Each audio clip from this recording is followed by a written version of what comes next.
Bismillahirrahmanirrahim. Assalamualaikum warahmatullahi wabarakatuh. Asyhadu an la ilaha illallah, asyhadu anna Muhammad Rasulullah. Allahumma sholli ala sayyidina Muhammad wa ala ali ala sayyidina Muhammad. Kama sholaita ala sayyidina Ibrahim wa ala ali sayyidina Ibrahim bil alamina innaka Hamidum Majid. Selamat kepada seluruh viewer-viewerku ya, selamat berakhir pekan ya bersama keluarga, semoga sehat selalu. Sebagaimana kalian semua mendoakan kebaikan atasku, begitu juga aku berdoa semoga kebaikan doa kalian semuanya akan kembali atau tercurahkan juga untuk kalian. Amin amin ya robbal alamin. Jadi saling mendoakan kebaikan. Aku nggak bisa sebutkan satu persatu ya karena banyak, tapi intinya terima kasih lah ya. Aku baca kok semua komen dengan catatan aku ada waktu ya. Kadang-kadang waktu ini memang rejim nggak mau kompromi ya. Bismillahirrahmanirrahim. Ya kalau sudah jadi bos itu memang lebih enak ya. Kalau punya perusahaan jadi bos kan tinggal suruh panggil GM-nya atau panggil manajer marketing, accounting, manajer apa kok ya. Ini gimana, tinggal komando gitu. Setelah itu kita habiskan waktu untuk dakwah gitu.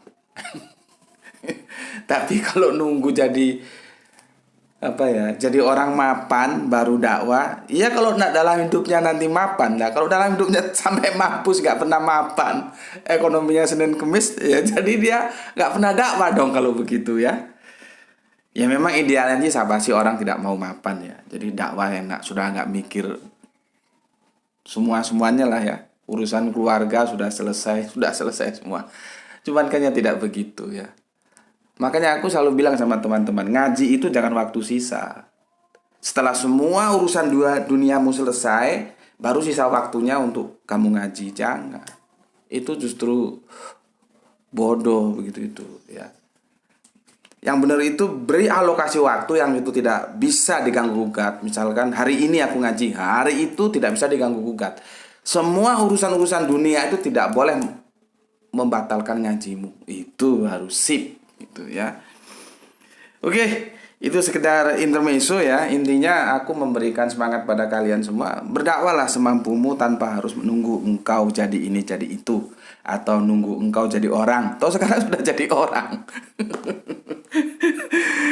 Oke. Seperti aku bilang, ada komentar yang bisa aku masukkan nanti di dalam mampir ngombe, tapi ada juga yang tidak, dia harus dibahas secara khusus dalam video tersendiri ya.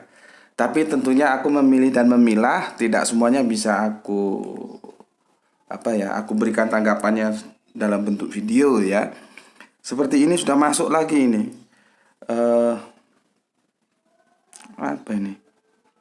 Dari Mas ATI ya. Assalamualaikum Gus, bertakwa, sholat, berinfak, iman dengan yang gaib, yakin akan akhirat, iman kepada Al-Quran dan kitab-kitab sebelumnya. Nah saya mau belajar tentang sholat yang benar itu bagaimana ya Gus. Yang kedua, saya ingin belajar tentang ayat Al-Quran, surat nomor 7 ayat 8, surat 60 ayat 12 tentang perjanjian. Ini mumtahana ini ya. Terakhir saya ingin belajar tentang Nabi Muhammad SAW yang menjadi Nabi penutup atau terakhir. Mohon pencerahannya Gus gitu. Wah ini sudah masuk tadi jam berapa ini? Ya 2 jam yang lalu. Ya ini yang 3 hari yang lalu belum kejawab. Ya masalahnya apa sih ya? Waktu ya. Nah, aku kan harus membagi waktu untuk keluarga juga, untuk kepentingan ini itu ya. Tapi bagaimanapun dakwah harus jalan terus. Oke. Kali ini aku pending dulu Mas ATI ya. Ya nggak tahu lah, aku nggak janji lah, nggak berani nanti. Aku janji nggak terpenuhi. Intinya aku sudah perhatikan itu. Aku mau jawab ini dulu yang sudah 3 hari ini. Ini dari Mas SR ya. 3 days ago. Nyimak Gus mohon pendapatnya Gus tentang Quran surat An-Nur 2435. Praeksistensi sering ditinjau dari beberapa pendapat. Pertama, Syekh Muqatil Sulaiman bahwa praeksistensi dimulai dari Nur Muhammad. Kedua, Ghazali, mungkin maksudnya Imam Ghazali ini ya, menyatakan praeksistensi itu adalah nur ilahi. Ketiga, saintifik mengatakan dengan teori Big Bang bahwa permulaan eksistensi akibat ledakan besar yang terus mengembang sampai saat ini. Keempat, menurut Gus Betik gimana ya? Mohon pencerahannya, matur nuwun gitu. Yang menarik yang keempat ini, menurut Gus Betik gimana ya? Terus ini dikomentari oleh soleha kita ya, Mbak RE ini di Jawa Tengah ini. Kita tunggu bang ulasannya dari Gus. Kalau menurutku sih karena aku eksak, aku pilih yang teori Big Bang. Jagat raya tersusun dari 5 variabel, 5 variabel, ruang, waktu, materi, energi, informasi. Untuk kitab tafsir Al-Kabir bahwa Nur Muhammad ada sebelum jagat raya, monggo dipercaya juga boleh karena Syekh Muqatil ini juga berpijak. Waduh, ini screenshotnya nggak selesai tadi ya. Intinya seperti itulah ya. Oke, maka kajian kita kali ini berjudul, ini bahasa Inggrisnya kalau salah ya dibenarkan ya.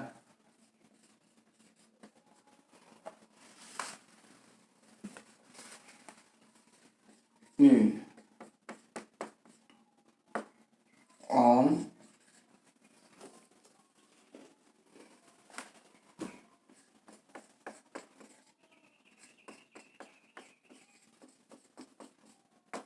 ya, the light on the light, cahaya di atas cahaya. Nih kajian kita berpijak pada Quran surat Al-Baqarah surat 2 ayatnya 146. Kemudian ini intinya nanti dan ya, Quran surat An-Nur ya, An-Nur surat 24 nomor ayatnya 35 sesuai yang diorder. Mungkin ada yang bertanya ini loh, ngapain kok ke Al-Baqarah? Ya, Al-Baqarah nggak ada hubungannya dengan cahaya ini. Kok ke Al-Baqarah ya? The light on the light, cahaya di atas cahaya. Pijakannya Quran surat Al-Baqarah 146 ya, 146, dan ini menukik pada Quran surat An-Nur yaitu nomor suratnya 24 ayatnya 35 ya. Ini direquest oleh Mas SE ya, Mas SE. Oke, maaf Mas kalau menunggu ya. Dengan kesetiaannya menunggu, aku ucapkan terima kasih ya. Sudah berapa hari? Ini termasuk cepet ini. 3 hari sudah diberikan tanggapan. Ya lihat kondisi lah ya. Sebentar aku buka. Quranmu buka surat 24 ya. Surat 24 surat An-Nur ya. 2435. Oke ya. Intinya begini. Bismillahirrahmanirrahim. Ini Arabiannya dibaca nggak ini? Aku yakin Arabiannya bagus kalian daripada aku ya. Bismillahirrahmanirrahim. Allahu nuru samawati wal ard masalu nurihi. Masalu itu misalan, misal perumpamaan ya. Kamiskating fiha, jadi miskat ini ya. Misbah al-misbahu fi zujajah. Azujajatu ka annaha kaukabung duriyu yukodu min syajaratim mubarakatin zaitunatil la sarkiati wala gorbiyati yakadu zaituha yudiu walau lam tamsashu nar nurun ala nur, ya, cahaya di atas cahaya. Yahdilahu linuri mayasa wa yahribul amsa linas wallahu bikulli syai'in alim. Ya. Itu yang ditanyakan oleh apa? Penanya kita. Coba menurutmu gimana itu cara menjelaskannya itu gimana? Ya, surat 24 nomornya 35 ya. Nomornya 35. Aku mau cari padanan katanya dulu ya, yang bisa menjelaskan kepada kalian dengan cara yang paling mudah sekali ya. Sarkiati ya, yang tumbuh tidak di timur ya. Wala gorbiati, dan tidak pula di barat. Menarik ini ya, barat dan timur. Oke. Sekilas dulu aku cerita ya.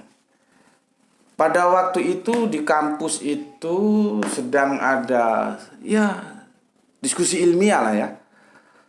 Itu dikhususkan kepada mereka-mereka yang ngambil program doktoral. Pembicaranya itu dulu itu belum jadi rektor ya. Ingatku sekarang sudah menjadi rektor. Baru doktor dulu, belum rektor, tapi karena beliau salah satu putra dari trilogi ya. Jadi ada 3 sahabat yang mendirikan Gontor itu ya. Kalau aku dengar beliaunya sekarang sudah menjadi rektor ya. Kalau zaman aku dulu waktu ketemu beliau dalam diskusi ini, beliau jadi narasumbernya, itu belum rektor kok ya, tapi sudah doktor dari Cambridge ya, Cambridge University Inggris nggak salah. Aku dulu juga sering ke Gontor ya. Kalau ke Gontor pusatnya itu 2 kali atau 3 kali, 2 kali ingatku. Tapi zaman dulu belum Unsida, belum Universitas Darussalam, belum Unida ya. Masih INSID dulu, Institut Studi Islam Darussalam. Kira-kira gitu kalau nggak salah namanya ya. Tapi terlepas dari itu, yang mau aku kritisi itu masalah institut menjadi universitas itu sungguh mengecewakan gitu ya. Seperti aku berdebat keras dengan ketua dakwahku ya. Aku biasa begitu ya, demokrasi kita, dengan Dr. Suryadi. Aku tidak setuju kalau IAIN itu menjadi UIN, itu aku nggak setuju ya. Karena dulu juga pejuang-pejuang kita itu tahun 60-an itu kalau nggak salah membuat Institut Agama Islam Negeri IAIN itu ada tap MPR-nya loh. Dan itu bukan tanpa tujuan. Tujuannya itu membentuk dai-dai ke depan. Dai-dai masa depan itu digodok di namanya sebuah lembaga pendidikan, makanya dikasih nama institut.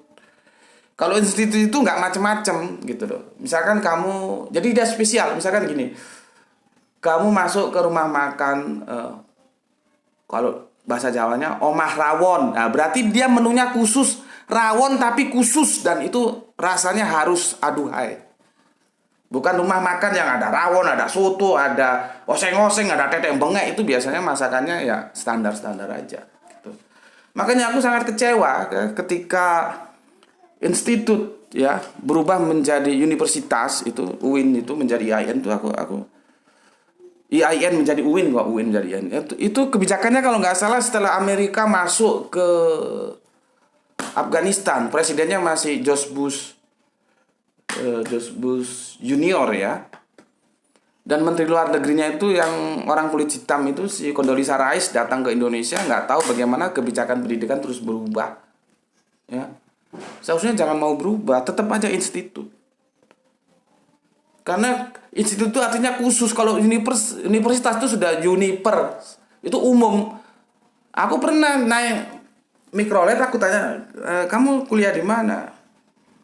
Di UIN Pak. Jurusan apa? Teknik mesin. Wah, aku mulai tanda tanya ini. Pertama aku merasa bangga. Oh, ini orang yang jago teknik tapi jago Islam juga gitu. Itu dugaanku. Setelah itu aku tanya, satu hadis pun nggak ngerti. Coba. Berarti ramalan perdugaanku meleset. Aku kira, oh berarti kalau ambil teknik mesin di UIN, nanti terus dia ngerti agama, pinter, ngerti juga otomotif, pinter gitu. Ternyata enggak. Satu hadis pun katanya enggak ngerti. Coba. Lah kalau aku misalkan aku jadi personalia, aku ngambil perlu tenaga teknik arsitektur misalkan. Satu alumni katakanlah universitas katakanlah universitas umum gitulah ya. Satu dari UIN. Ya aku ambil yang umum dong. Ngapain ngambil yang UIN? Itu sudah otomatis begitu. Gitu loh ya. Tapi kalau aku perlu misalkan penerjemah bahasa Arab, satu dari universitas apa, satu dari UIN. Ya aku ambil dari yang UIN dong. Kan begitu. Jadi sangat disayangkan ketika IAIN itu berubah menjadi UIN. Kalaupun harapannya terpenuhi masih mending. Artinya ada universitas-universitas yang di sana umum, banyak fakultas apa, tapi mengerti agama juga. Itu masih mending. Ini sudah ngerti agama, sekolah di agama, ambil jurusan yang umum. Ibarat orang masak nggak matang. Gitu. Bismillahirrahmanirrahim. Ya, ibarat orang masak nggak matang. Ya, antara matang dan mentah, dimakan nggak enak. Coba kalau kamu jadi personalia, kamu perlu tenaga, katakanlah teknik sipil, satu dari ITB, satu dari UIN, yang kamu terima mana? Kan gampang aja. Begitu juga kamu dari tenaga personalia, aku balik. Kamu perlu karena kamu produknya produk makanan, ya perlu orang yang mengerti fikih halal haram. Yang satu dari universitas A, yang satu dari UIN. Yang kamu ambil yang mana? Kan itu sederhana sekali gitu. Jadi menurutku sayang ketika universitas itu, ketika UIN ya, ketika IAIN, keliru aja ngomong, berubah menjadi UIN itu sangat disayangkan. Tapi itu menurutku. Kalau menurut pendapat lain ya silahkan saja. Juga ini ya, nanti kalau penjelasanku itu berbeda dengan umum, ya sudah terserah kamu aja. Kalau menurutmu bermanfaat, ambil. Kalau tidak bermanfaat, buang ke tong sampah. Gitu aja selesai. Nggak usah ribet-ribet ya. Karena apa? Penjelasanku jelas berbeda ini dengan apa yang sudah disebut tadi itu ya.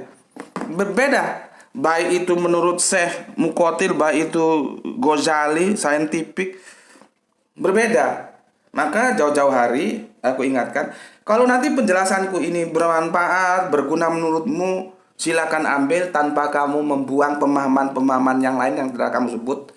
Jadi menambah wacana gitu ya. Oh, tafsiran ini begini, tafsiran ini begini gitu. Tapi kalau menurutmu penjelasanku itu tidak bermanfaat, sudah dibuang saja gitu.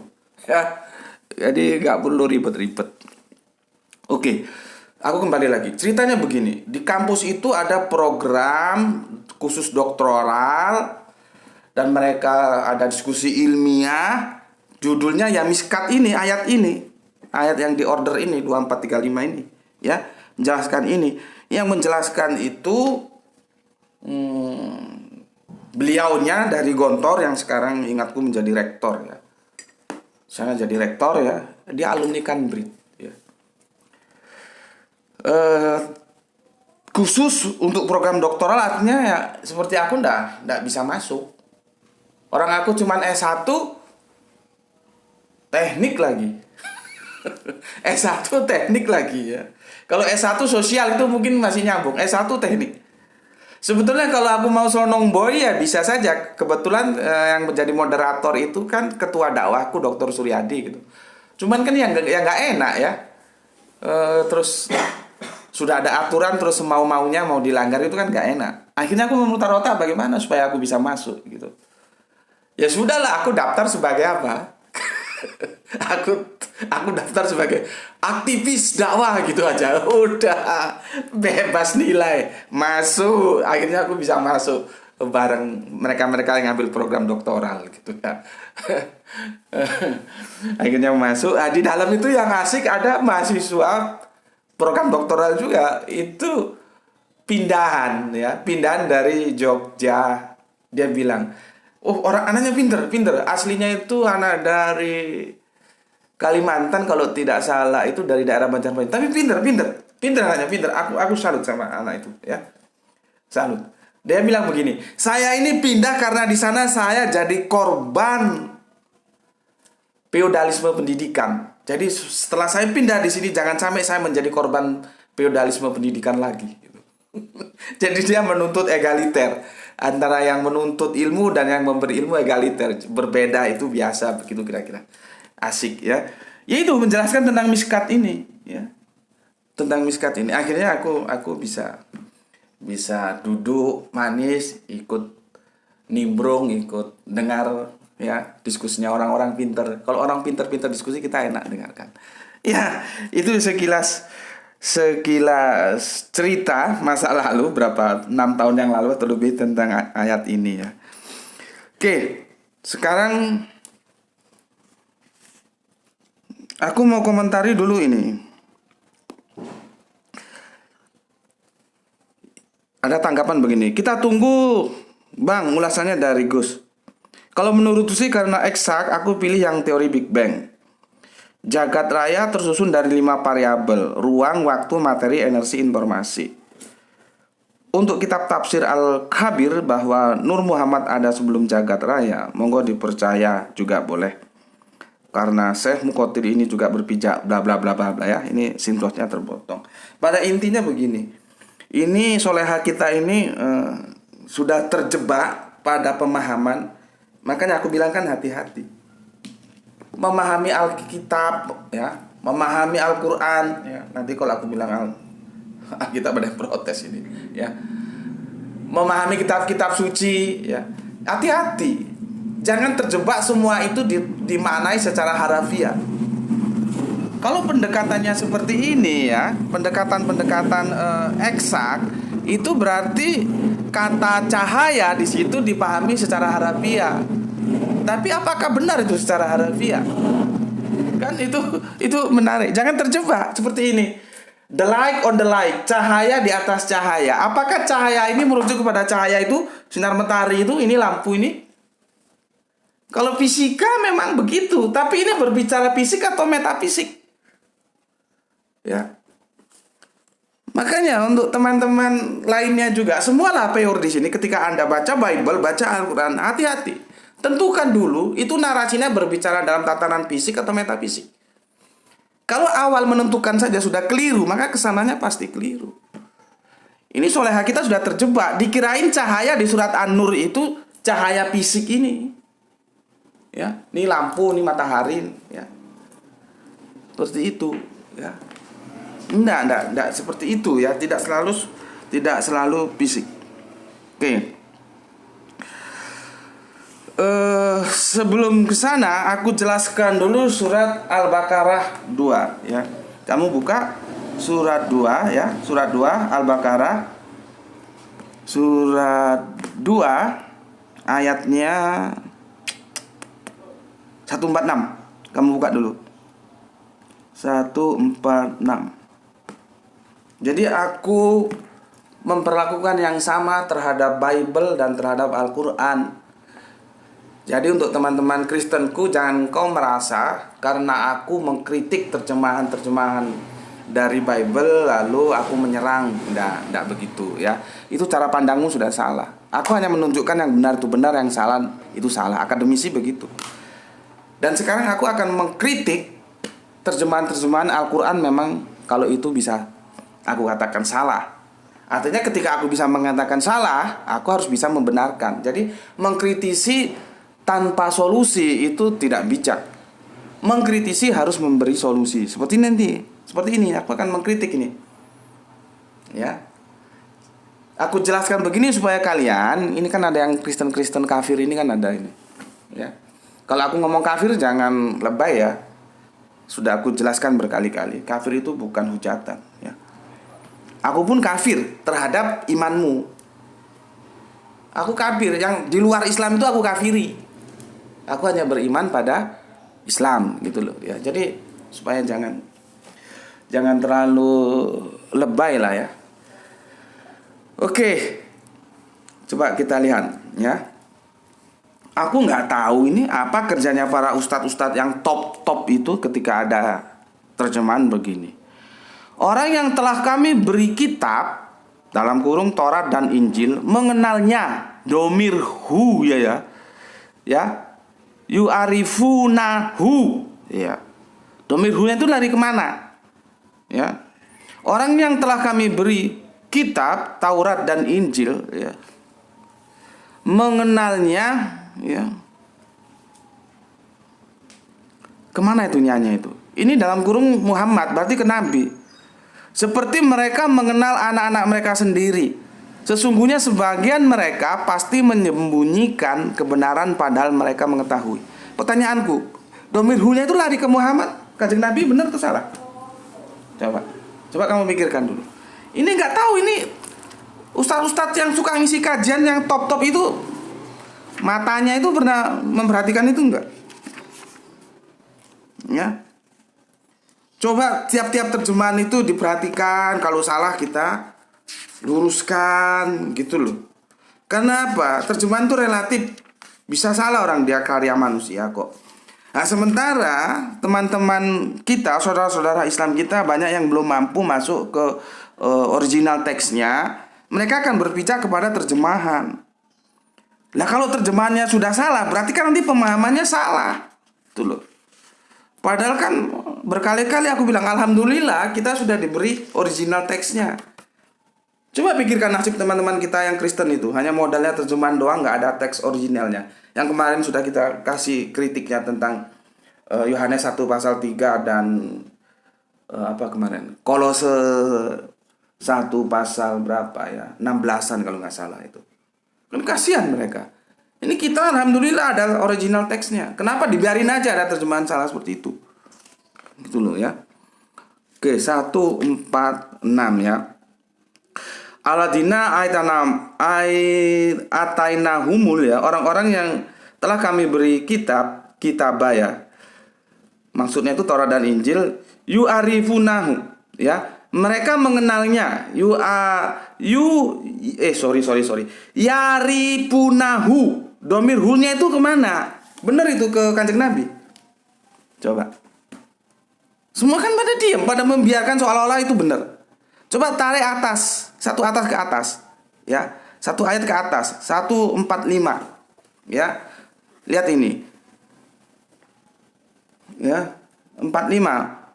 Walain ataita lazina utul kitab bi kulli ayatim ma tabi'u kiblata wa ma anta bi tabi'in kiblatum wa ma ba'duhum bi tabi'in kiblatin ba'da wa la inta ba'da ahum mim ba'di maza akan minal ilmi innaka izal laminaz zolimin. Dan walaupun engkau, Kanjeng Nabi Muhammad, memberikan semua ayat kepada orang-orang yang diberi kitab itu, mereka tidak akan mengikuti kiblatmu, dan engkau pun tidak akan mengikuti kiblat mereka. Sebagian mereka tidak akan mengikuti kiblat sebagian yang lain. Dan jika engkau mengikuti keinginan mereka setelah sampai ilmu kepadamu, niscaya engkau termasuk orang-orang yang zolim. Ini berbicara apa? Bicara ayat. Loh. Ya, bicara ayat. Ayat itu apa? Keterangan. Keterangan itu apa? Al-Qur'an itu. Kemarin kita sudah jelaskan tentang Al-Qur'an. Kamu buka itu. Apa kemarin judulnya yang Al-Qur'an itu? Ya. Ini tentang ayat yang itu konotasinya ke Al-Qur'an. Jadi meskipun Al-Qur'an itu dikasihkan ke mereka, mereka tetap aja nggak taat. Kan kajian kemarin aku sudah bilang, ketika hijrah, Kanjeng Nabi Muhammad punya harapan Bukan yang tentang Al-Quran. Bukan yang itu. Ada 2 atau 3 apa gitu. 3 sebelum itu ya. Biar dicari apa tentang Al-Quran, lupa aku judulnya ya. Jadi intinya ya, Kanjeng Nabi Muhammad itu kan kecewa ketika apa yang diharapkan di Madinah terjadi. Para ahli kitab itu tidak mendukung dakwah dia ya. Ahli kitab itu justru memusuhi Kanjeng Nabi Muhammad. Nah, setelah didawai tetap aja. Artinya ketika para ahli kitab ini sudah tidak bisa diharapkan lagi, ya sudah diputus. Harus ada batas demarkasi antara Islam dan ahli kitab, itu harus ada batas. Ya. Maka terus kiblat itu kan berubah. Yang 11 bulan kita berkiblat ke Masjidil Aqsa, akhirnya kita diperintahkan berkiblat ke Ka'bah itu, Masjidil Haram di Makkah itu. Supaya jelas, karena sudah nggak bisa diharapkan lagi. Ya. Kan Kanjeng Nabi tidak serta-merta membuat garis pemisah kan. Justru Kanjeng Nabi itu berharap, wah ini ahli kitab ini mudah-mudahan mendukungku, karena masih ada benang merahnya. Tidak seperti Arab pagan. Ternyata enggak. Dan Nabi tetap mengadakan pendekatan sampai harus Nabi itu menghadirkan sosok Bapak Ibrahim yang sudah kita diskusikan kemarin. Itu untuk menghadapi tegar tengkuknya ahli kitab ini. Tetapi ketika sudah tidak bisa diharapkan, maka harus ada batas pemisah antara Islam dan mereka. Sehingga kiblatnya juga berubah. Ya. Tahu ya? Jadi kalimatnya begini. Dan walaupun engkau memberikan semua ayat, kalaupun engkau memberikan semua ayat keterangan ini kepada orang-orang yang diberi kitab itu, mereka tidak akan mengikuti kiblatmu, dan engkau pun tidak akan mengikuti kiblat mereka. Sebagian mereka tidak akan mengikuti kiblat sebagian yang lain, dan jika engkau mengikuti keinginan mereka setelah sampai ilmu kepadamu, kepada Kanjeng Nabi, niscaya engkau termasuk orang-orang yang zalim. Jadi intinya apa? Ayat. Intinya ayat Al-Quran, bukan nabinya yang jadi pembicaraan di sini. Lihat itu surat 145-nya, ayat. Nggak tahu aku ustaz-ustaz itu kok ngelewar wae ku ngajine ya apa ya. Coba diperhatikan, gini kan harus dibenarkan supaya umat ini tercerahkan. Ya. Sekarang kita merujuk ke 146. Orang-orang yang telah kami beri kitab, yaitu Taurat dan Injil, mengenalnya. Nyanya itu bukan ke Nabi, tapi mengenal ini loh. Mereka mengenal Al-Quran ini, ya, seperti mereka mengenal anak-anak mereka sendiri. Ini bahasa kiasan, artinya tidak ada orang tua yang tidak mengenali anaknya. Artinya mereka tahu kalau ini itu firman Allah, tapi mereka tidak mau ikut. Itu loh. Kan dulu sudah aku jelaskan. Sami'na wa ta'na, sami'na wa asoina. Ya, ketika Al-Quran ini disampaikan, itu kemungkinannya 2. Sami'na wa ta'na, sami'na asoina. Nah, ini yang asoina ini. Ya. Jadi nyanya itu, domir nyanya itu larinya ke Al-Quran. Ya. Mereka mengenal Al-Quran ini seperti mereka mengenal anaknya sendiri. Sesungguhnya sebagian mereka pasti menyembunyikan kebenaran padahal mereka mengetahui. Jadi mereka bukan tidak tahu bahwa ini firman Allah, Al-Quran ini. Makanya kalau sekarang ada yang menolak Al-Quran, bahkan ada yang mengejek, menghujat, seperti yang aku bilang, sejarah itu berulang. Dulu itu sudah dilakukan zaman Nabi masih hidup. Jadi kalau sekarang mereka yang menolak Al-Quran, bahkan ada yang menghujat, itu pengulangan masa lalu doang. Nggak perlu heran kita. Zaman Nabi masih hidup aja sudah ada kok yang menolak Al-Quran. Apa you kira, ayo kita hidup berquran, terus dia bilang, oh nggih Kanjeng Nabi. Apa kamu kira begitu? Kok enak dakwah begitu? Enggak, mereka menolak. Padahal mereka mengenal Al-Quran ini seperti mereka mengenal anaknya sendiri. Gitu loh ya. Jadi domir hu-nya itu, nyanya itu bukan kepada Kanjeng Nabi Muhammad, tapi kepada Al-Quran. Oke, itu penjelasan yang Ini sampai sini sudah lebih setengah jam.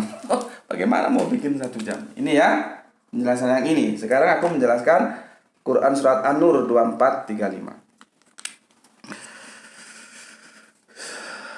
Pelan-pelan ya, minum sisa kopi tadi pagi. Bismillahirrahmanirrahim.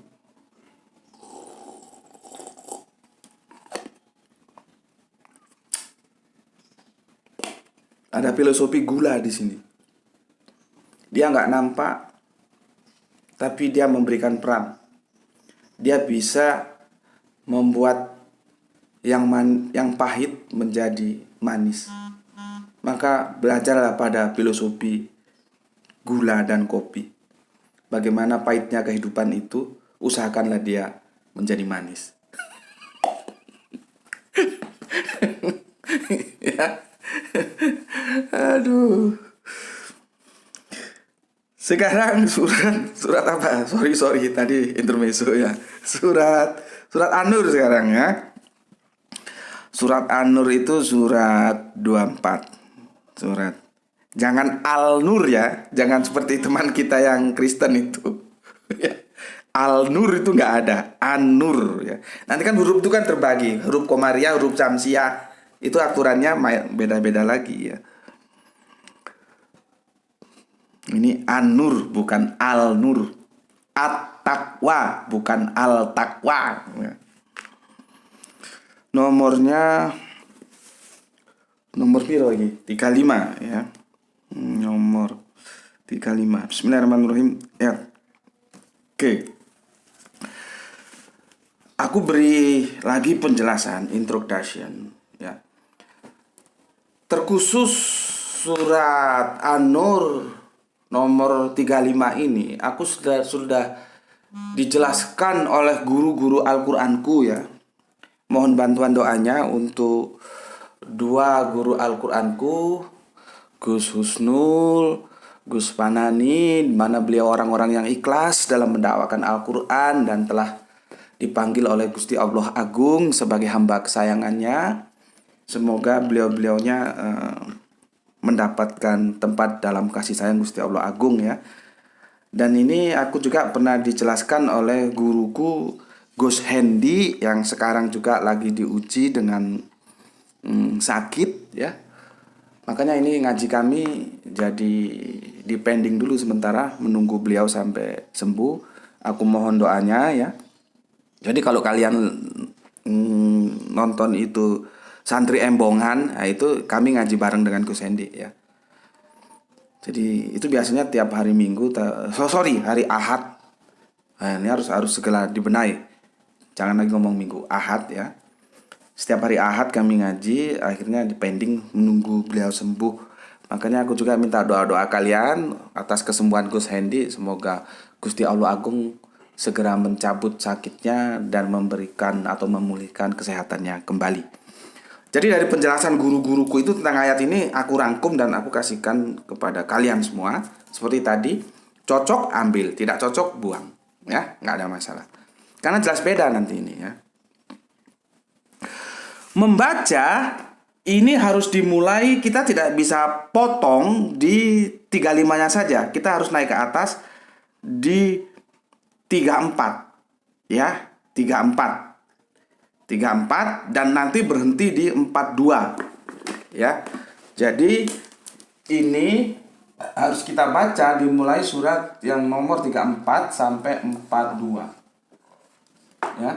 Ini udah selesai ya. Kalau kita di sini saja nanti salah tafsir seperti yang soleha kita tadi.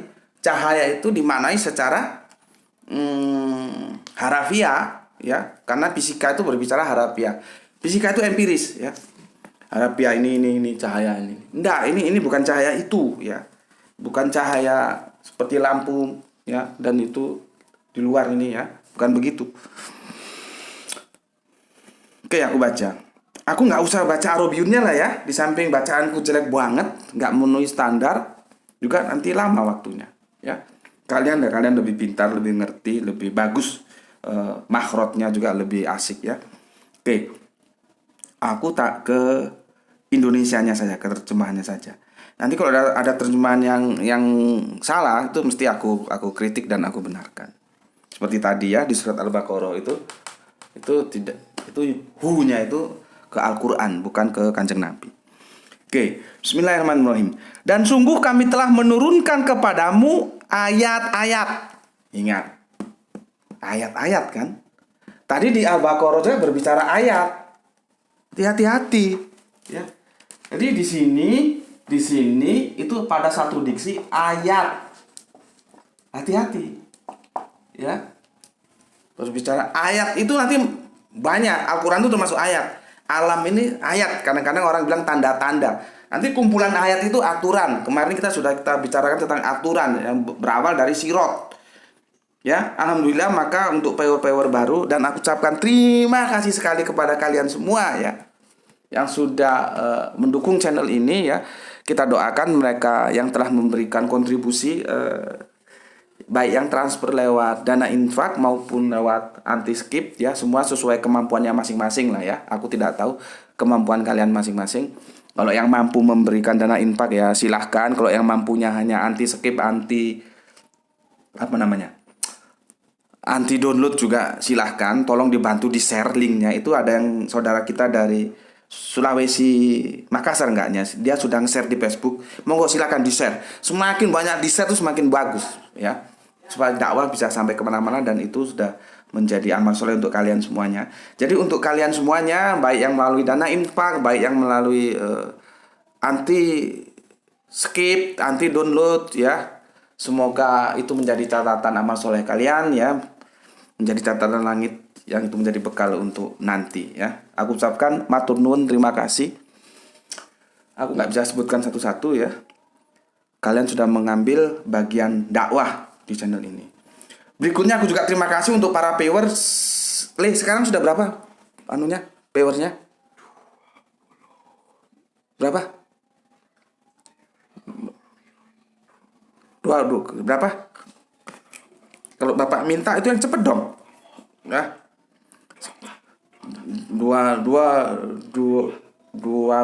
Berarti itu 2.400 itu. 24.000. Banyak sekali. Ya alhamdulillah kalau banyak. Sudah nggak tahu aku. Pokoknya sekarang viewernya banyak, alhamdulillah gitu ya. Alhamdulillah matur nuwun ya, viewernya banyak ya. Aku juga berdoa pada Allah semoga viewernya banyak. Artinya itu dakwah semakin banyak sasarannya ya. Dan aku minta untuk viewer-viewer baru, kajian-kajianku itu saling terkait ya. Tolong kajian-kajian yang lama diulangi lagi ya. Seperti ini, nanti ini berhubungan dengan sirot juga ini nanti ya. Ya, jadi tolong jangan tiba-tiba masuk ke sini nanti nggak nyambung, jaga sembung. Bismillahirrahmanirrahim. Oke, aku ulangi. Dan sungguh kami telah menurunkan kepada kamu ayat-ayat yang memberikan penjelasan. Nah, kemarin kita sudah jelaskan Al-Qur'an itu ya, memberikan penjelasan. Ya.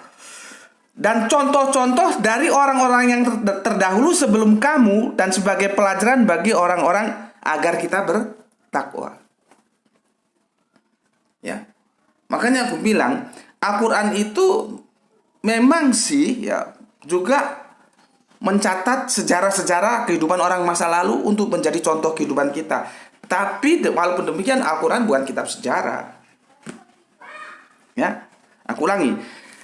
Dan sungguh kami telah menurunkan kepadamu ayat-ayat. Perhatikan, ayat-ayat. Perhatikan, ayat-ayat yang memberi penjelasan dan contoh-contoh dari orang-orang yang terdahulu sebelum kamu, dan sebagai pelajaran bagi orang-orang yang bertakwa. Kalau ini juga terjemahannya bagaimana ini? Seharusnya orang-orang untuk menjadi takwa. Begitu. Ya. Oke. Seperti di surat Al-Baqarah surat 2 ya. Surat 2, Zalika kitabu itu ya, sudah aku jelaskan itu tentang di situ kan bertakwa juga itu ya. Kamu bisa lihat di sana lah. Oke, ayat. Satu kata kunci ayat. Ya, kamu pegang. Oke, kita fokus ke ini. Ke miskat ini ya. Allah pemberi cahaya, ya, cahaya kepada langit dan bumi. Ini pakai masalu. Masalu itu misalan. Jadi misal kita itu, bahasa Indonesia misal, itu diresap dari bahasa Arabian, ya. Bukan bahasa asli kita. Bahasa asli kita itu induknya dari bahasa Melayu. Melayu mengambil dari Arabian. Jadi misalnya kamu datang hari ini, itu masalu. Di sini masalu, ya. Allah, jadi ini bahasa perumpamaan, ya. Allah memberi cahaya langit dan bumi. Perumpamaan cahayanya. Nah, ini soleha kita kalau membaca ayat ini aja sudah tahu dia. Perumpamaan, berarti ini bukan cahaya-cahaya seperti fisika. Tidak, ini cahaya dalam perspektif metafisik. Perumpamaan, ya. Allah pemberi cahaya kepada langit dan bumi. Perumpamaan cahayanya seperti sebuah lubang yang tidak tembus, yang di dalamnya ada pelita besar, ya. Pelita itu di dalam tabung kaca, dan tabung kaca itu bagaikan bintang yang berkilauan, yang dinyalakan dengan minyak dari pohon yang diberkahi, pohon zaitun, yang tumbuhnya tidak di timur dan tidak di barat. Perhatikan, tidak di timur dan tidak di barat, ya. Yang minyaknya saja hampir-hampir menerangi walaupun tidak disentuh api. Cahaya di atas cahaya, ya. Berlapis-lapis maksudnya. Allah memberi petunjuk, ya, kepada cahayanya bagi orang-orang. Ini juga aku kurang sreg ini terjemahannya. Bagi orang-orang yang dia kehendaki. Jadi di sini yang aktif itu Allah, ya. Jadi nanti orang bisa protes dong. Saya nggak dikehendaki Allah, kan jadi begitu. Ini nanti itu pelajarannya di kalimat pasif aktif, ya. Oke, selanjutnya, dan Allah membuat perumpamaan-perumpamaan bagi manusia, dan Allah Maha mengetahui segala sesuatu. Jadi ayat ini sesuai apa yang dikatakan, ini ada dalam edisi perumpamaan. Artinya kita tidak bisa pahami secara harafiah. Ini metafora. Bagaimana kedahsyatan cahaya itu, ya. Masalahnya yang dimaksud cahaya itu apa? Yang diperumpamakan sebagai cahaya itu opo? Kon ngerti ora? Aku banyak baca sebelum ini, aku lihat tafsir-tafsir dari semua. Itu nggak bisa menjelaskan cahaya itu apa, gitu loh. Lihat tafsir-tafsir itu. Mau si ini, mau si itu kan.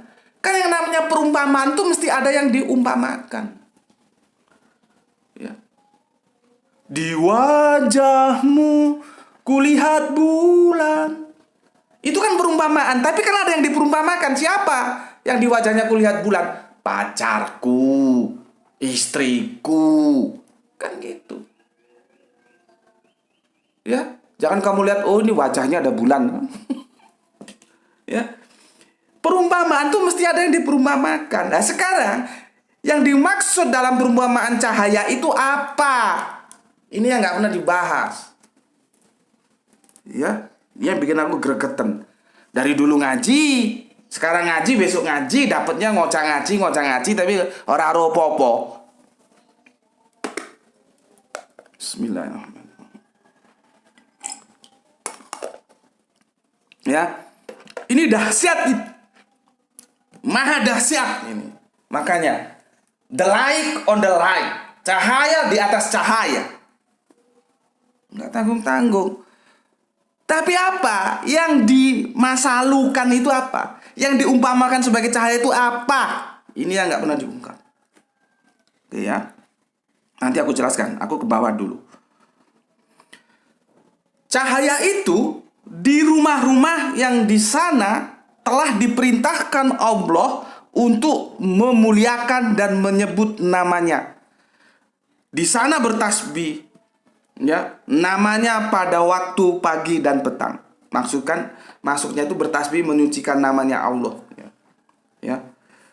Terus sampai ke 42 nanti ya. 37. Orang-orang yang tidak dilalaikan oleh perdagangan dan jual beli dari mengingat Allah, melaksanakan sholat dan menunaikan zakat. Ya, itu tentang yang ayat yang 37 tadi ya, lanjutan yang 36 tadi ya. 36, 37 ya itu ya. Rumahnya itu maksudnya rumah orang-orang itu ya. Yang tidak dilalaikan oleh perdagangan, jual beli, mengingat Allah, melaksanakan sholat, menunaikan zakat. Mereka takut kepada hari ketika hati dan penglihatan menjadi guncang. Ya, itu disebut di sini ya, ini gini. Ini terjemahannya cuman orang yang tidak, padahal itu orang yang bagaimana? Teksnya itu rijalun. Hati-hati. Nanti akan aku bahas khusus ini, aku kaitkan dengan surat Muntaha ya. Surat ke-60 itu Al-Muntaha apa itu? Apa surat 60? Bantu bapaknya. Al-Muntahana ya. Itu nanti di sana ada perempuan, itu dipahami perempuan seperti kelamin atau gimana gitu ya. Seperti ini juga. Ini sebetulnya bukan orang gitu saja. Rijalul itu sebetulnya apa maksudnya? Nanti itu kita bahas secara khusus lah dalam satu video khusus ya. Orang yang tidak dilalaikan oleh perdagangan dan jual beli dari mengingat Allah, melaksanakan sholat dan menunaikan zakat. Mereka takut kepada hari ketika hati dan penglihatan menjadi guncang. Ya. Yang ke-38. Ya, mereka melakukan itu agar Allah memberi balasan kepada mereka dengan yang lebih baik dari apa yang telah mereka kerjakan, dan agar Dia menambah karunia-Nya kepada mereka, dan Allah memberikan rezeki kepada siapa yang Dia kehendaki tanpa batas. Berikutnya 39. Dan orang-orang yang kafir, perbuatan mereka seperti fata morgana. Lihat, orang kafir itu perbuatannya seperti fata morgana di tanah yang datar, yang disangka air oleh orang-orang yang dahaga. Tetapi apabila didatangi tidak ada apapun, ya. Jadi kalau kita di padang pasir itu ada fata morgana itu, ya, karena pandangan tuh lepas ya, dikirain air padahal nggak ada air. Ya. Lalu Allah memberikan kepadanya perhitungan dengan sempurna, dan Allah sangat cepat perhitungannya. Ya. Sekarang yang ke-40. Atau seperti gelap gulita di lautan yang dalam. Jadi nggak dapat cahaya orang-orang kafir itu ya. Gelombang demi gelombang, di atasnya ada lagi awan gelap. Sudah gelombang, awan gelap. Bagaimana gelapnya itu?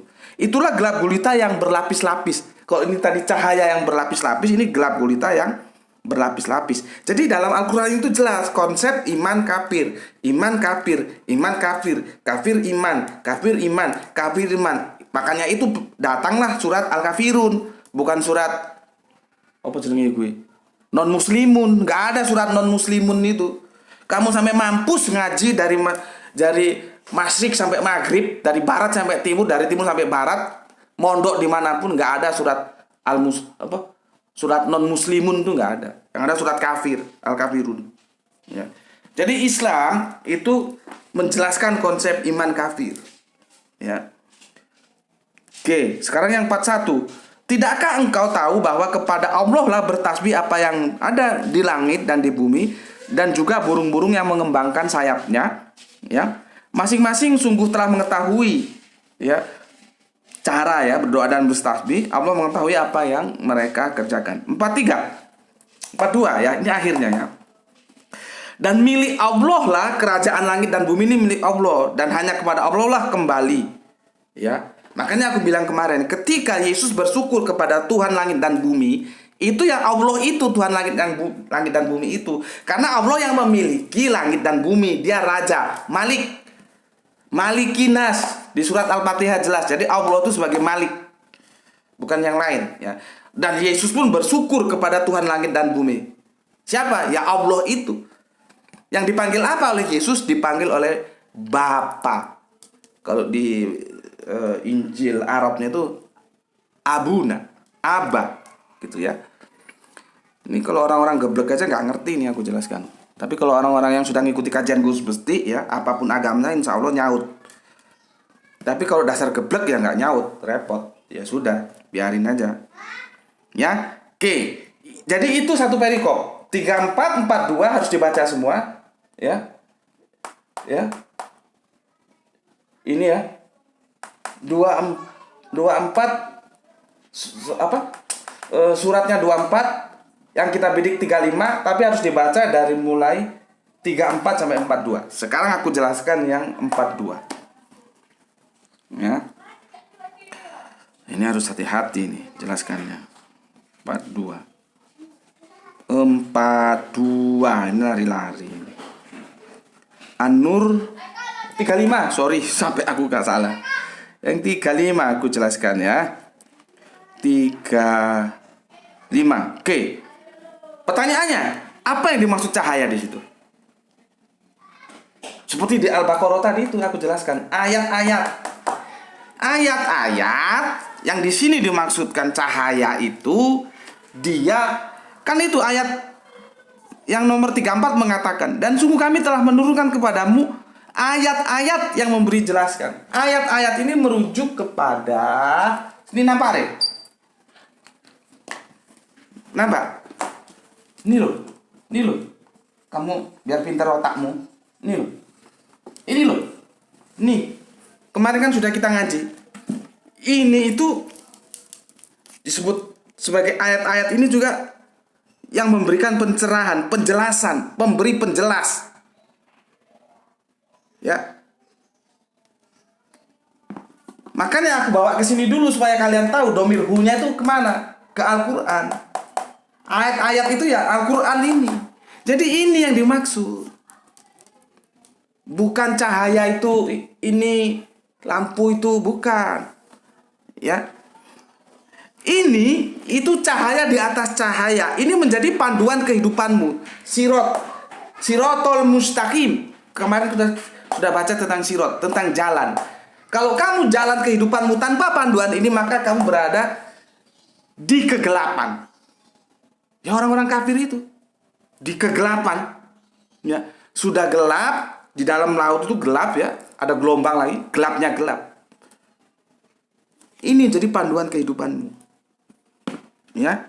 Maksudnya ayat di situ adalah Al-Qur'an. Ya. Oke. Terus barat dan timur, ya. Aku jelaskan lagi. Barat dan timur. Ini sudah ya, sudahlah ini ya. Ini maksudnya Al-Qur'an. Barat dan timur. Barat ya dan timur. Ini juga hati-hati. Ini bukan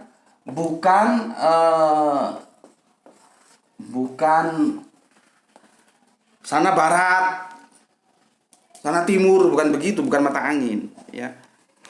Lihat, ini guruku yang menjelaskan ke aku, ya. Ini larinya begini. Barat itu apa? Naturalis. Timur itu idealis. Naturalis, idealis. Begitu loh. Ya. Nanti ini kok ditarik, ini kan dari gurunya ini kan Sokrates. Sorry Sokrates. Philo. Plato. Ini kan Plato ini. Bapak Plato punya murid namanya Aristoteles. Ini melahirkan filsafat idealis, semua berawal dari ide. Jadi dari dalam ide ya, filsafat itu.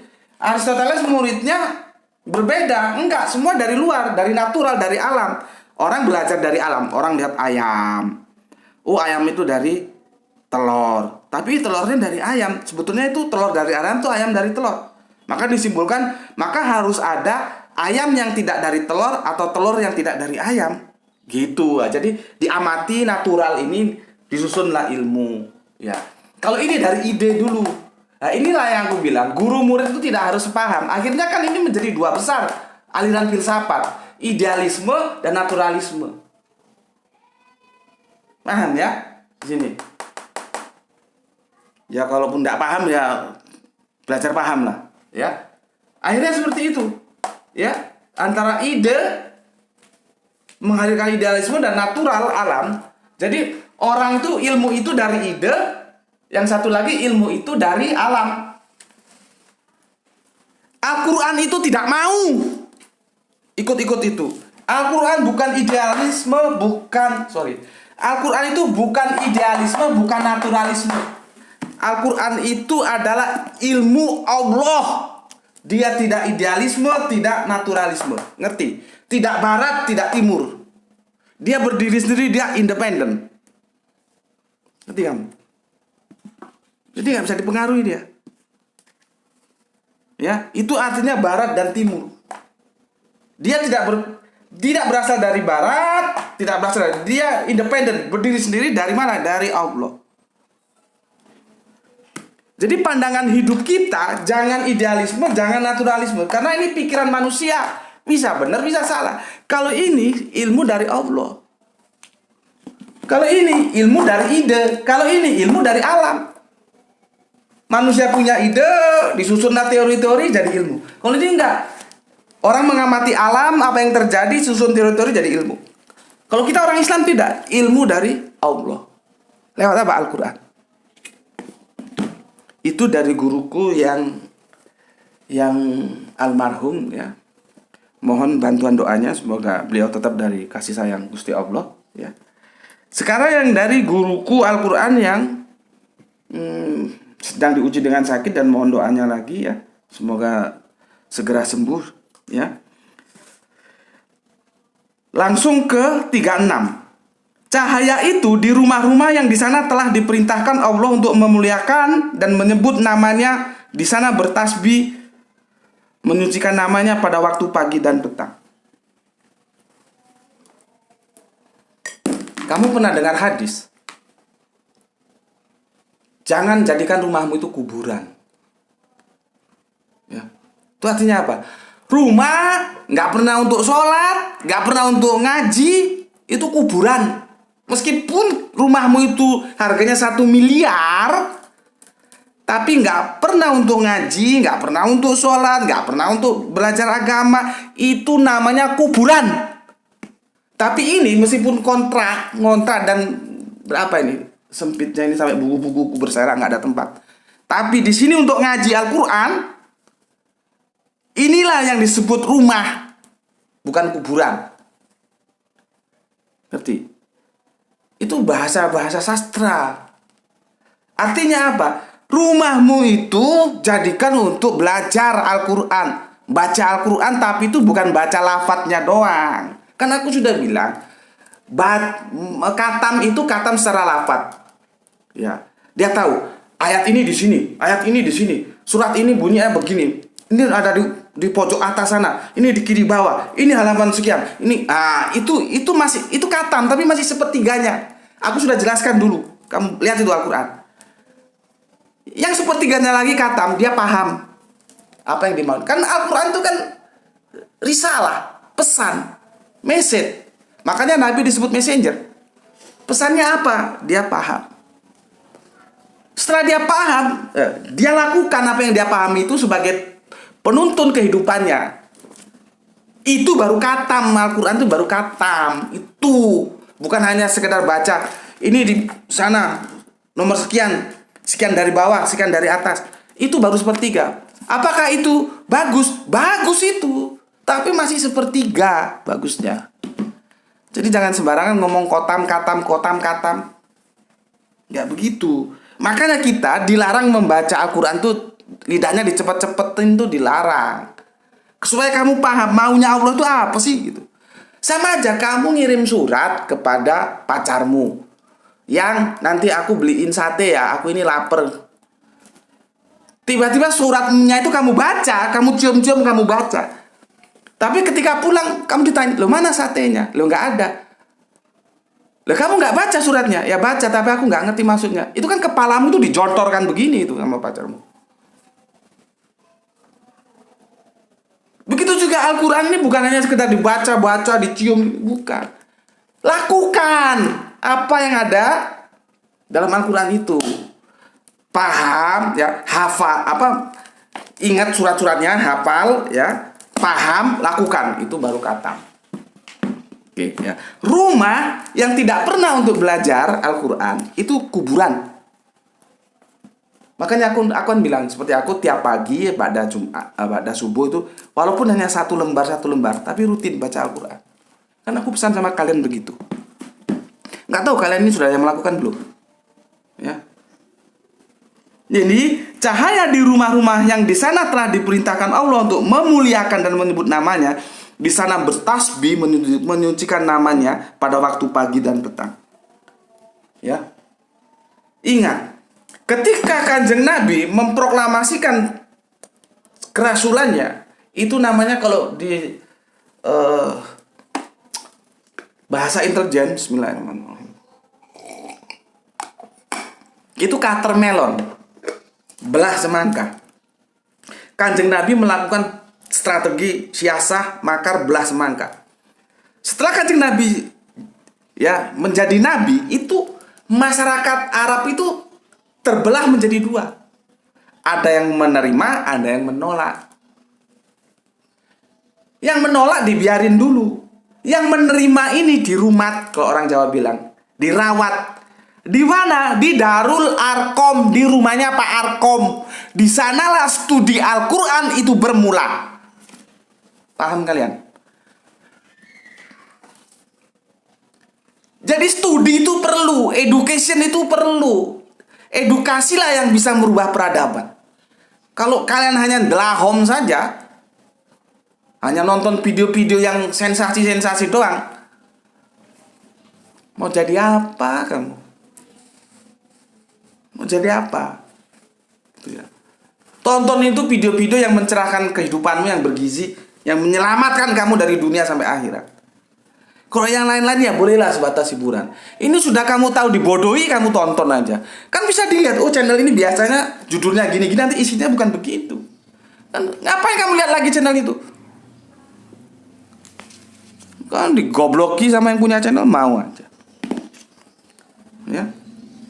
Oke, jadi dibina studi Al-Quran pertama kali itu di rumahnya Pak Arkom, maka disebut Darul Arkom. Nah sekarang rumah-rumah kita itu jadikan Darul Arkom, Darul Arkom. Rumah-rumah itu jadikan Darul Arkom, Darul Arkom. Itu loh, ya. Nah, dari sini ini Gus Hendy menjelaskan. Jadi pembangunan kekuatan Islam itu disusun dari bawah, bukan dari atas. Ya, ini sudah jelas ya, Barat Timur. Ini guruku yang sudah almarhum, nah ini guruku yang sakit ini menjelaskannya ya. Jadi rumah, bayangkan, ya, setiap rumah menjadi Darul Arkom. Rumah, ini rumah, ini rumah, ini rumah, ini rumah, ini rumah, ini rumah, ini rumah, ini rumah, ini rumah, ini rumah. Semua di sini studi Quran, studi Quran, studi Quran, studi Quran, studi Quran, studi Quran, studi Quran, studi Quran, studi Quran, studi Quran, studi Quran semua. Jadi kelompok ini orang yang mengerti Quran. Kalau diajak mengaplikasikan Quran gampang. Kan kita sudah bahas kemarin. Kenapa sih orang Islam itu kok nggak mau diajak berhukum Islam? Ya karena nggak pernah studi Quran ini. Gitu loh. Coba kalau tiap-tiap rumah studi Quran, jadikan rumahmu Darul Arkom, Darul Arkom, Darul Arkom, Darul Arkom. Anakmu, istrimu, anakmu, istrimu, anakmu, istrimu, anakmu, istrimu. Semua kehidupan ini, tiap rumah ini belajar Quran. Enak ngajaknya. Ayo kita ambil Quran. Enak. Karena sudah pada tahu. Maka kekuatan Islam itu dibangun dari bawah ke atas. Ya. Dari bottom up, bukan top down. Ya. Jadi gini, kalau politik itu dibangun dari atas dia, dari atas dia ke bawah. Ini politik gini, politik sekuler itu gini. Ini namanya top down, ya. Jadi dibangun dulu. Misalkan pusatnya mana Jakarta, Partai A bikin, nanti tingkat kabupaten, tingkat provinsi, turun tingkat kabupaten, turun tingkat kota madya, turun tingkat apa ya, desa, ranting, netek bunga, dia turun ke sini. Ini politik sekuler membangunnya begini, top down dia dari atas ke bawah. Islam tidak. Islam membangunnya dia bottom up, bottom up. Kok ini top down, ini bottom up, ya. Ini gini, dari bawah ke atas. Enggak dari atas ke bawah, dari bawah dulu, dari rumah ke rumah. Dari rumah ke rumah, dari rumah ke rumah. Baru nanti ke atas tingkat kelurahan sudah berquran semua, tingkat kecamatan berquran semua, tingkat kabupaten berquran semua, tingkat provinsi tingkat negara berquran semua. Ya apa? Nggak subhanallah? Apa nggak Allahu Akbar? Ini konsep Islam. Bukan top down, tapi bottom up, dari bawah. Jadi ini lebih bisa disebut Islam itu mengambil konsep itu kultural, tidak struktural. Perjuangannya kultural, kesadaran. Jadi disadarkan dulu masyarakat itu dengan berquran, tiap rumah berquran. Gitu loh. Ya. Tidak seperti ini. Ini bahasa kekuasaan ini. Ini bahasa kesadaran. Kalau atas ke bawah itu dia bicara atas dasar kekuasaan, menekan. Kalau ini nggak kesadaran. Makanya kamu kalau sudah ngaji sama Gus Beti, jangan lagi cangkemmu ngomong sholat itu wajib, tak keplak dasmu. Kalau kamu sudah ngaji sama Gus Beti, maka omonganmu itu harus dirubah. Bukan lagi sholat itu wajib, tapi jangan lagi ngomong aku wajib sholat, tapi ngomong aku butuh sholat. Berubah dia dari wajib menjadi butuh. Jadi kamu butuh sholat, bukan kamu wajib sholat. Ngerti? Kalau kamu sudah merasa butuh, itu lain dengan aku wajib sholat. Aku yang butuh sholat. Gitu loh. Itu kesadaran itu dibangun dari begini nih. Ya, maka Islam membentuknya secara kultural seperti ini. Cuma kan masalahnya kita sudah mau nggak menerapkan apa yang dicontohkan Kanjeng Nabi ini. Gitu loh. Ya. Dan Islam itu tidak ke barat, tidak ke timur. Dia punya eksistensi sendiri. Sekarang seolah-olah barat itu hebat, timur itu hebat. Apanya hebat? Ya. Oke. Nanti aku perjelas lagi surat yang 37 ya, khusus 37 nanti secara khusus menjelaskan tentang istilah laki-laki dan perempuan ya. Tapi setidaknya aku sudah jelaskan seperti itu ya di surat 35 ya, surat An-Nur, bahwa yang dimaksud cahaya itu adalah sebuah misalan, itu permisalan untuk Al-Qur'an. Masalahnya apakah kita mau berquran atau tidak? Itu ada pilihan kalian masing-masing ya. Tentunya kalau kalian Islam ya kalian berquran ya. Orang kalian sudah menentukan sikap Islam kok. Al-Quran itulah, ajaran itulah, cahaya di atas cahaya. Semuanya kamu jalan, ya. Ini sirot, ya, sirotol mustaqim, ini sirot, ini. Keliru-keliru terus ngambil apa ini? Saya bentar. Mana tadi?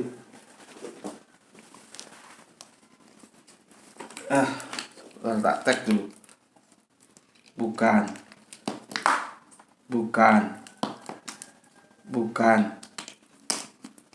Nah, ini ya. Ini sirot, ini perjalanan ini.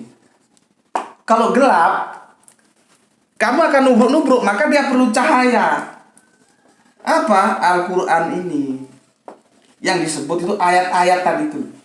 Jadi yang dimisalkan di sini sebagai cahaya itu Al-Qur'an.